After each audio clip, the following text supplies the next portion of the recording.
তুমি এত রাতে কই আছিলা? আমার তো একবার ফোনও দিলে না। ফোনে চার্জ ছিল না। খোকন ভাই, মম উনি হচ্ছে খোকন ভাই। আসসালামু আলাইকুম। আপনার সাথে আগে একদিন আমার দেখা হয়েছে। আমার সাথে? ও মনে পড়ছে। হ্যাঁ হ্যাঁ, তা তোমার সাথে ওর পরিচয় কিভাবে? মম আমার ফ্রেন্ড। Only friend? সবকিছু খুলে বলো না। এই কি তোমরা কি করছো? হ্যাঁ, সারাদিন কই ছিলে তুমি? আরে তোমার সারাদিন না দেখে তো আমি থানা পুলিশে খবরটা দেখেছিলাম। কি নাম বললো? মম ও আমাকে অনেক বড় একটা বিপদ থেকে উদ্ধার করেছে। মম? মানে এটা আবার কি নাম হইলো? মোমবাতির মম নাকি? এটা কি অমুসলিম নাকি? না না, আমার পুরো নাম মমিন। তো তারে কি বিপদ থেকে আপনি উদ্ধার করছেন বলেন তো দেখি শুনি। খোকন ভাই, আমি আপনাকে পরে সব খুলে বলবো। আমি মমকে বিদায় দিয়ে আসি।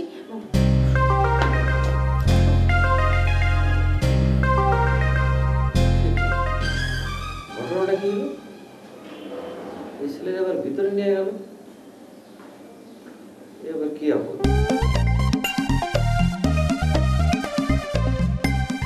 শুনছস? কি সর্বনাশের কথা! বাড়িতে এসব কি শুরু হয়েছে আব্বা? ঘটনা যদি মমিনের বিয়াতে শেষ হইতো তাহলে একটা কথা আছে। আর কি হয়েছে বাবা? তোর মার গয়নার পোটলা পাওয়া যাইতেছে না। কোন কি? এই তো সর্বনাশের কথা। পরি, মাই গড, কে নিল? সেইটা হইল আরো আশ্চর্যের ঘটনা। গয়না বলে নিছে জামাই। তোর মার সন্দেহ। কোন কি আব্বা? গয়না নিয়ে দুলাভাই কি করবে? ববিতা জামাইয়ের জন্য ৫,০০০ টাকা চাইছিল।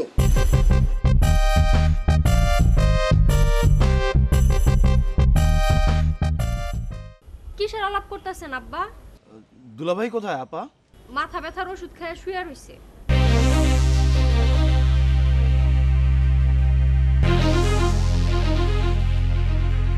আমার ছোট ভাইরে বিপদ থেকে বাঁচাইতে যায় নিজেই বিপদে পড়ছে। সোলেমান ভাইয়ের আবার কিসের বিপদ? প্রতিদিন সে ২০০০ টাকা করে ফাইন খাইতেছে, বিদেশি কোম্পানি। তাই বলে মায়ের গয়না? আমিন। ভাইজান কি বললেন ভাইজান? আমি মার গহনা নিছি? তোরে কিছু কয় নাই রে মা। আ বললেই আনারস বোঝা যায়, ভাঙ্গে কিছু কম লাগে না আব্বা? এতদিন তো কিছু হারায় নাই। মমিনের নতুন বউ আসলো আর মার গহনা খোয়া গেল। মমিনের বউ যে চুরি করে নাই সেটা কেমনে বুঝলেন? ফালতু কথা বলো না আপা, সুনাইরা এরকম মেয়ে না। সুনায়রা? হ্যাঁ সামিন, মমিন সুনায়রাকে বিয়ে করেছে?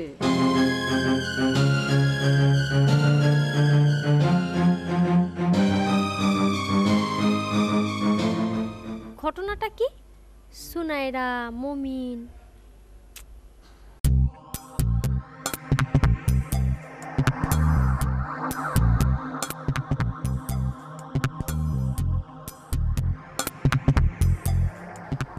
আল্লাহর বিচার বুঝি না, কত মানুষ ধিরিম করে যা ইচ্ছা করে ফেলায়। আমি কোনো কাম করতে গেলে খালি বাধা, কোনো একটা কামে বরকত হয় না।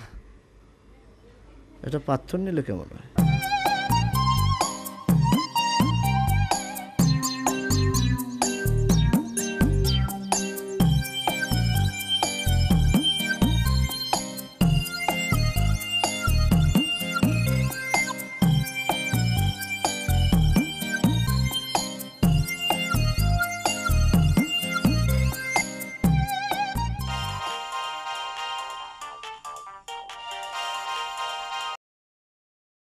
কি বাবা সুলেমান ভাই, এমন পলান দিয়ে রইলেন কেন? এ কে, কি কও? আমি হিরো। ফোনের নাম সেভ করেন নাই আমার? আরে আছে, খেয়াল করতে পারি নাই। শোনেন, আপনার কিন্তু ৩,০০০ টাকা ফাইন হয়ে গেছে। ভালো মানুষের মতো আজকে রাত্রের মধ্যে ৮,০০০ টাকা দিয়ে যাবেন, ঠিক আছে? আপনার শ্বশুরবাড়িতে ঘটনা জানলে আপনার বউ আপনার তালাক দিয়ে দিব। এই, তোমরা কিন্তু অতিরিক্ত কথা কয়ে ফেলাইতেছো।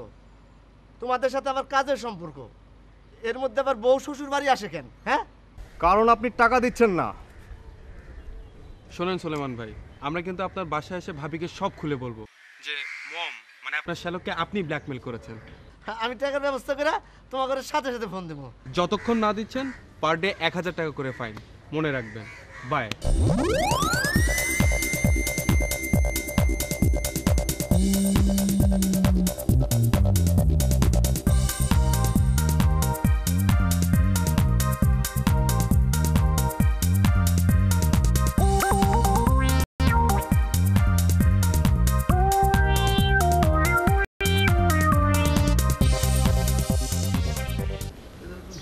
ঘাবড়াইতেছো কেন? আর কিছু না করলে খোকন ভাই বুঝবো কেমনে কত? আমি খুব বড় একটা অন্যায় করে ফেলেছি খোকন ভাই। হ্যাঁ, অন্যায় করছো সেটা তো কোনো সমস্যা না। আমি তোমার পিতৃতুল্য লোক, ঠিক আছে? সন্তান অন্যায় করবে, পিতা ক্ষমা করবে, এটাই তো নিয়ম। কি অন্যায় করছো কও তো? আমি মমকে বিয়ে করে ফেলেছি। কি কও? কি কও তুমি? ও তো বাচ্চা ছেলে। ও বাড়ি কোথায়? ওর বাপ মা কি করে? ও সামিনের ছোট ভাই। হ্যাঁ? কার ছোট ভাই? সামিনের আপন ভাই? হ্যাঁ, আমি ভয়ানক একটা ভুল করে ফেলেছি, অনেক বড় অন্যায় করে ফেলেছি। ভালো গন্ডগোলই তো করছে, এই বিষ তো রাখা যাইব না। আচ্ছা শোনো, কান্দাকাটির কিছু নাই, তোমার খোকন ভাই আছে। তুমি খালি কও তোমার জন্য কি করতে হইব, তোমার পেটের অবস্থা কি? খোকন ভাই, খোকন ভাই, আপনাকে আমি মিথ্যা কথা বলেছিলাম আমি প্রেগন্যান্ট। আসলে আমি প্রেগন্যান্ট না। আপনি আমাকে মাফ করে দেন। না আচ্ছা ঠিক আছে ঠিক আছে, মাপ না চাইলেও আমি করতাম, কিন্তু এই স্বামীর নমিনের ঘটনা তো ভয়ঙ্কর হইল, এইটা তুমি কি করবা? আমি জানি না, আমি কিচ্ছু জানি না, আপনি আমাকে বাঁচান। স্বামীন কি জানে? মানে তার সাথে কি তোমার দেখা হয়েছে? হ্যাঁ।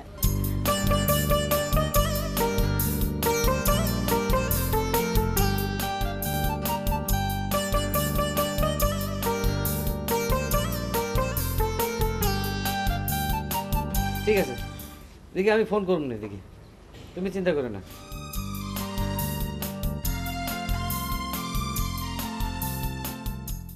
ইয়া আল্লাহ, আপনি দয়াময়, আমরা পাপী, আপনি আমাদেরকে মাফ করে দেন আল্লাহ। আমি বুঝতে পারছি মাবুদ, আমার গহনা কে চুরি করছে।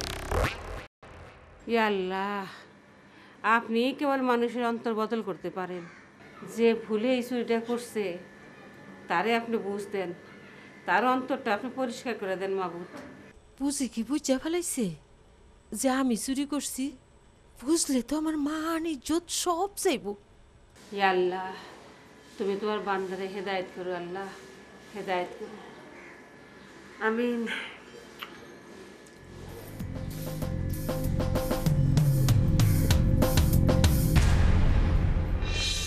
কি গো কাহা তোমার, তোমার এমন দেখা যেতেছে কেন? কেমন দেখা যাইতেছে বুঝি? রাত্রে ঘুমাও নাই? শরীর ঠিক আছে তো? তুমি ঠিকই ধরছো বুঝি। রাত জায়গা তাহাজ্জুদে নামাজ পড়ছি। এই বাড়ির উপর দিয়ে কত ঝড়ঝাপটা যাইতেছে, আল্লাহ জানি বিপদ কাটায় দেয়। দোয়া করো। ইয়া তুমি তো রাত জাগছো, একটু ঘুমাই লইলো, তোমার শরীর খারাপ লাগতে পারে বুঝি। হ্যাঁ, তোমার চা শরবত কিছু দিব? না আমার কিছু লাগবে না। মমিনে নাস্তা করছে? হ্যাঁ করছে, ওই কাহাতোর সঙ্গে কথা কইতাছে।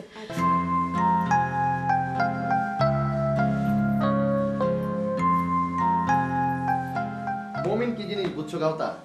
সত্যি কথা বলতে কি ভাইজান, এখনো পুরোপুরি বুঝে সারি নেই। আরে তোমার মাথায় তো কিছুই নাই, দেখলে না কিভাবে সবকিছু ম্যানেজ করে ফেললাম। মাকে নিয়েছিল সবচেয়ে বড় ভয়, মা ম্যানেজড। খালা মাই কি শোনাইরা ভাবিরে মাইনা নিছে ভাইজান? আরে মেনে নিয়েছে কি, মনেও নিয়েছে। দেখলে না মা তার সব গহনা সোনা রেখে দিতে চেয়েছে। গহনা দিব হাওয়ার থেকে, গহনা তো গায়েব হয়ে গেছে। আচ্ছা শোনো কাহতা, আমি ঠিক করেছি সোনা রেখে তুলে নিয়ে আসবো, কিছু কেনাকাটা করতে হবে, নতুন বউ বুঝতেই তো পারো। নতুন বউ তুলে আনবেন, মেলা টাকা পয়সা লাগবে তো ভাইজান। আরে মানি ইজ নো প্রবলেম, তুমি কালকে আরো থেকে আমার জন্য 1000-20 টাকা নিয়ে আসবা। তাইলে তার কোনো সমস্যাই নাই। শালা তোমার সাথে আমার জরুরি একটা আলাপ আছে, বলেন। এখন এই তুই না পয়সা দিছস, মুরব্বি আইছে, সালাম দিলি না? ওই ময় মুরব্বি মানুষ না? হ্যাঁ ময় মুরব্বি মানুষ না? সালাম দাও, দাও সালাম দাও, শ্রদ্ধা দুলা ভাই আমাদের। আসসালামু আলাইকুম। ওয়ালাইকুম আসসালাম। যা এরা যা, বসেন বসেন। শোনো শালা, তোমার সাথে জরুরি একটা বিষয় নিয়ে আলাপ করতে আসছে, সময় আছে তো? কি মার গহনা চুরি বিষয় নিয়ে নাকি দুলা ভাই? কি শাশুড়ার মার গহনা চুরি হইলো আবার কবে? ও আপনি তো মনে হয় কিছুই জানেন না। সম্ভাব্য চোরের একটা তালিকাও হয়েছে, তালিকায় কার কার নাম আছে সেটাও তো মনে হয় আপনি জানেন না। যা মোল্লায় তাই হোক, শোনো নতুন বিয়া করছো, সুন্দর সুন্দর চিন্তা করবা। ওই চুরি ডাকাতি রাহাজানি সন্ত্রাসী এইসব নোংরা চিন্তা মনের ভিতর থেকে বাদ দাও। আচ্ছা ঠিক আছে দুলা, তোমার বউয়ের খবর কি? শোনো যা হওয়ার হয়েছে, এখন দুই পক্ষের মধ্যে যাতে মিলমিশ হয় আমি সেই ব্যবস্থা করে দেব। তুমি খালি দুলাভাইয়ের 5,000 টাকা ভিক্ষা দাও, তা না হলে দুলাভাইয়ের বিরাট ইজ্জতের হানি হবে। আমি টাকা পাবো কোথার থেকে? আমি জানালার পাশ থেকে শুনছি, তুমি বলছো না মানি ইজ নো প্রবলেম। ভাই নতুন বিয়ে করছো, মিছা কথা বললো না, তাহলে ডবল পাপ হবে। কি যে বলেন না দুলাভাই আপনি। প্লিজ দুলাভাইয়ের ইজ্জত বাঁচাও। 5,000 মানে $70 দুলাভাইয়ের এখনই লাগবো। এখন এত টাকা কোথায় পাবো? আরে পরীর কাছে চাও, তুমি তার ছোট ভাই, বলো যে বিয়ের গিফট। শোনো, ভিক্ষা দেওয়ার দরকার নাই, জবান দিলাম 7 days মানি রিটার্ন। আবার 7 days মানি রিটার্ন? ভাইরে আমি এখন নামাজ ধরছি, আল্লাহ হয়েছি, চেষ্টা করলো মিছা কথা বলতে পারি না। যাও ভাই, ভাই যাও নিয়ে আসো 5,000 টাকা, যাও 7 days মানি রিটার্ন। যাও ভাই, ভাই না ভালো, যাও। টাকাটা ভাই ইজ্জত বাঁচে। সন্ত্রাসী হারামজাদারা আমার নজরবন্দি করে রাখছে, বাইরে হতে পারি না, গলির মুখে খাড়ায় থাকে, সব জায়গায় খাড়ায় থাকে।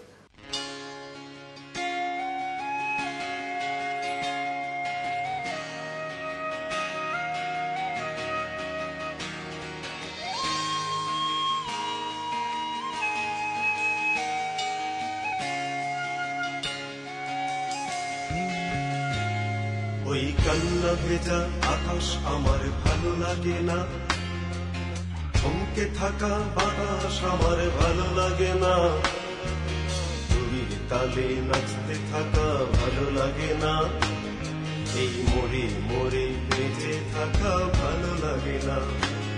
ওই কান্না ভেজা আকাশ আমার ভালো লাগে না, থমকে থাকা বাতাস আমার ভালো লাগে না, তুরির তালে নাচতে থাকা ভালো লাগে না, এই মরে মরে বেঁচে থাকা ভালো লাগে না। ওই কান্না ভেজা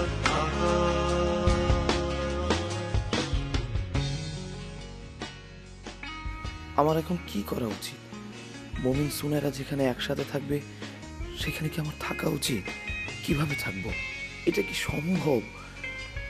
বাসার কেউ যদি আমাদের সম্পর্কগুলো জেনে যায় সেটা কি লজ্জারই না হবে? না না না না, কাউকে জানতে দেওয়া যাবে না।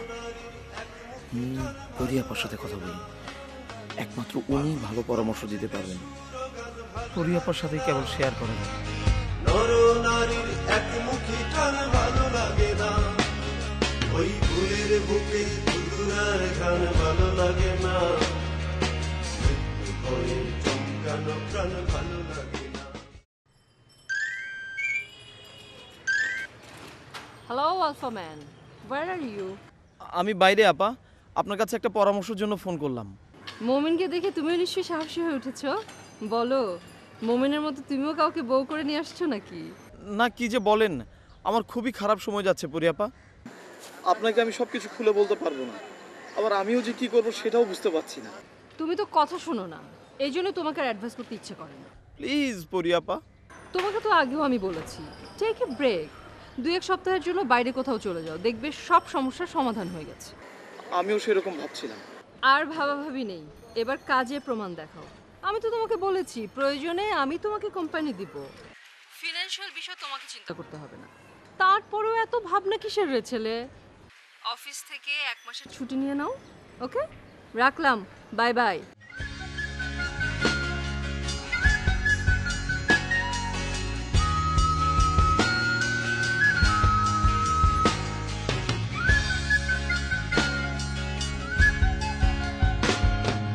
তোমায় নিয়ে কাড়াকাড়ি ভালো লাগে না, তোমায় নিয়ে বাড়াবাড়ি ভালো লাগে না, আর তোমার আমার ছাড়াছাড়ি ভালো লাগে না, তোমায় নিয়ে। কিভাবে আমি সামিনের সামনে মোমিনকে নিয়ে থাকবো? মোমিনকে এবার সব কিছু কি করে বলবো? সামিনও নিশ্চয়ই আমাকে ভুল বুঝছে, ও নিশ্চয়ই অনেক কষ্ট পাচ্ছে। কি করব আমি? দূরে কোথাও যদি চলে যেতে পারতাম। কি খবর সোনাইরা? তোমার মুখটা এরকম বেজার কেন? কি চিন্তা করতেছো? আমার কিচ্ছু ভালো লাগছে না খোকন ভাই। আরে অত ঘাবড়ানোর কিছু নাই, সব কিছু ঠিক হয়ে যাবে। উনিই সমস্যা দিবেন, উনিই আবার দূর করে দিবেন। আপনি কি মমের সাথে কথা বলেছিলেন? না বলি নাই, তবে আজ বলবো না। কোনো চিন্তা করো না তুমি। আরে সমস্যা যা আছে সব মনে করো খোকন ভাই, তোমার সমস্ত সমস্যা আমি দূর করে দিতেছি, ঠিক আছে?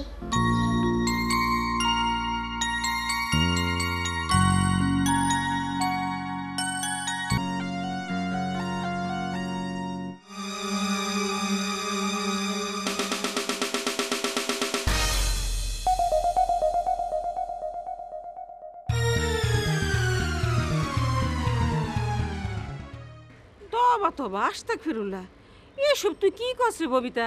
কি কই না মা, ববিতা প্রমাণ ছাড়া কোনো কথা কয় না। সেই দিন সোনারা নাম শুই না সবার সামনে স্বামী তাকে ফাত কইরা উঠছে। অহন কেমন হইব রে ববিতা? আমি তো আর মনে করছি মমিনের বরে তুললে আনমু। আর কিছু চিন্তা করো নাই মা? আমি তো আর মনে করছি আমার হাতের একটা পুরান চুরি নতুন বরে দিমু। তুমি যে কি বুঝো আর কি চিন্তা করো মা? এখন যদি মমিনের বউ এই বাসায় তুইলা আনো তাহলে কি ঘটনা ঘটবো জানো?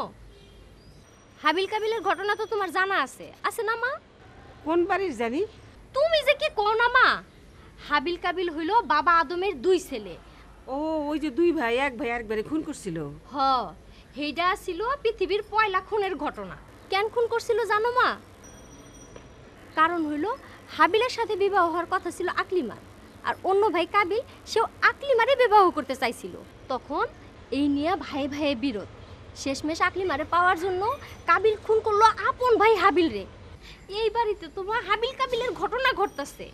এক সোনারে নিয়ে মমিন সামিন, আল্লাহ গো দয়া করো। মাঝখান থেকে তোমাকে জামাই পড়ছে বিপদে, তোমরা তো কেউ তারা টাকা পয়সা দিলা না। আচ্ছা মা, তোমার গহনার আসল চোর তো ধরলা না, কে নিল গো মা? যেই নিয়ে থাকুক শান্তিতে থাকতে পারবো না। সাপ স্যাঙ্গার রূপ ধইরা গয়নায় কামড় দিয়া ধরবো। ও কাহা তোর মাছে আনছো? জি বুঝি দাও।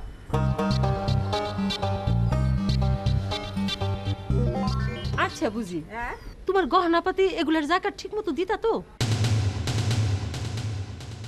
জাকাত ঠিক মতো দেওয়া থাকলে ওই গয়নাপাতি কেউ হজম করতে পারবো না, খবর আছে। ও ববিতা, আমি তো কোনদিন গয়নার মাপ হিসাব করে জাকাত দিই নাই। দেওয়া উচিত ছিল। আমি দেখছি মা, তুমি আর আব্বা দুজনেই উচিত কাম খেয়াল করো না। যাই কত কান তো পড়ে রইছে।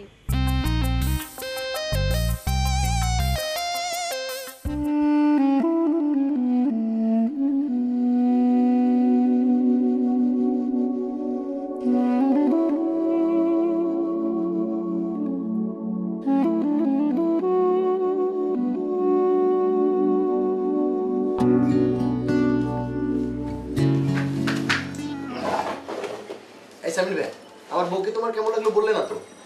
ভালো। ব্যাস, অবশ্য একবার ওকে দেখে কেউ বুঝবে না কত ভালো একটা মেয়ে, বাট দুঃখী।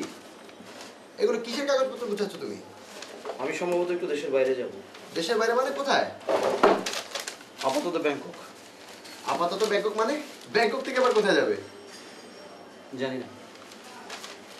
আমিও চিন্তা করছি সুনারাকে নিয়ে হানিমুন করতে কয়েকদিনের জন্য দেশের বাইরে যাব।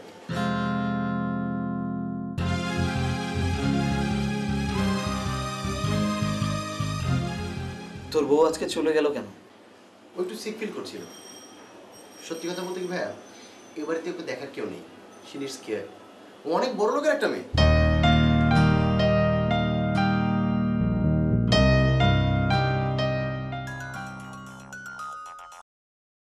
হ্যালো, মম সাহেব বলতেছেন?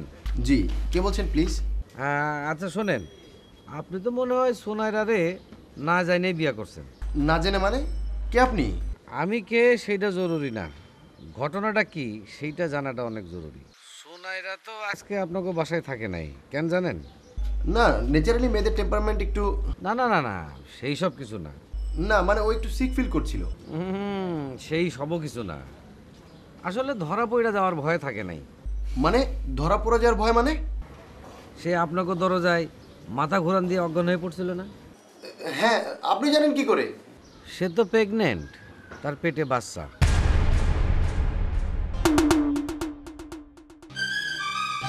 কি বলছেন আপনি সব? আরে ভাই, প্রমাণ ছাড়া একটা কথাও বলি নাই। আপনার বাসার দরজা খুঁজছিল কে? আপনার বড় ভাই স্বামীর না? হ্যাঁ ঠিক। এবং সোনাইরার পেটে যে বাচ্চা, সেই বাচ্চাটা আপনার বড় ভাই স্বামীনের। সেই জন্যই স্বামীনের দেখা সোনাইরা মাথা ঘুরে পড়ে গেছিল।